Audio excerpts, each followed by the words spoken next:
চন্দনাইশে দোপাছড়িতে অগ্নিকাণ্ডে ক্ষতিগ্রস্তদের আর্থিক সহায়তা ও খাদ্য সামগ্রী বিতরণ করলেন চন্দনাইশ সমিতি চট্টগ্রাম।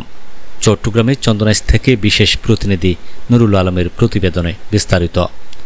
চট্টগ্রামে চন্দনাইশ উপজেলা দোপাছড়ি ইউনিয়নের ১ নং ওয়ার্ড পূর্ব দোপাছড়ি শঙ্ককুলে অগ্নিকাণ্ডে ক্ষতিগ্রস্ত ৩টি পরিবারের মাঝে নগদ আর্থিক সহায়তা ও খাদ্য সামগ্রী বিতরণ করলেন চন্দনাইশ সমিতি চট্টগ্রাম। মঙ্গলবার দুপুরে চন্দনাইশ সমিতি চট্টগ্রামের পক্ষে ক্ষতিগ্রস্ত প্রতিটি পরিবারের সদস্যদের হাতে নগদ আর্থিক সহায়তা ও খাদ্য সামগ্রী তুলে দেন চন্দনাইশ সমিতি চট্টগ্রামের সাধারণ সম্পাদক মোহাম্মদ জাহাঙ্গীর আলম। এ সময় উপস্থিত ছিলেন চন্দনাইশ সমিতি চট্টগ্রামের সদস্য মোহাম্মদ সাইফুদ্দিন, মোহাম্মদ নাজিম, মাহমুদ সহ স্থানীয় গণ্যমান্য ব্যক্তিবর্গ।